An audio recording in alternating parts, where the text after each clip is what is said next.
தமிழ்நாடு தோட்டக்கலை மற்றும் மலைப்பயிர்கள் துறை சார்பில் மாடித்தோட்டம் திட்டம் அறிமுகம் செய்யப்பட்டுள்ளது. சென்னை நகரில் வசிக்கும் மக்களிடையே இயற்கை வேளாண்மை முறையை ஊக்குவிக்கும் வகையில் இந்த திட்டம் அறிமுகப்படுத்தப்பட்டுள்ளது. 7 வகையான விதைகள் மற்றும் அதற்கான இயற்கை உரங்கள் கொண்ட இந்த கிட் விற்பனை செய்யப்படுகிறது. 500 ரூபாய்க்கு விற்கப்படும் இந்த கிட்டில் செடிகளை வளர்க்கும் விதம் குறித்த கையேடுகளும் உள்ளன. சென்னையில் 100 இடங்களில் நடைபெறும் இந்த முகாம் நாளையுடன் நிறைவடைகிறது. காலையில் உடற்பயிற்சியில் ஈடுபடும் மக்களை ஈர்க்கும் வகையில் சென்னையில் பல்வேறு பூங்காக்களில் இந்த முகாம் அமைக்கப்பட்டுள்ளது.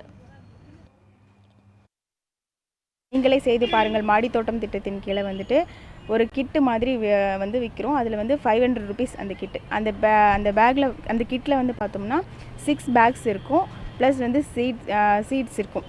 8 வெரைட்டிஸான சீட்ஸு ப்ளஸ் உரங்கள், உயிர் மருந்து அது கிட்டில் இருக்கும். இதெல்லாம் சேர்ந்து ஒரு 500 ருபீஸ். இது எப்படின்னா, நம்ம மாடி தோட்டத்தில் கொஞ்சம் இடம் இருந்தாலும் நம்மளுக்கு தேவையான வெஜிடபிள்ஸ் நம்மளே க்ரோ பண்ணி இயற்கையான முறையில் நம்மளே க்ரோ பண்ணி இது பண்ணிக்கலாம் அப்படின்றதுக்காக இந்த ஒரு திட்டத்தை அறிமுகப்படுத்தியிருக்காங்க.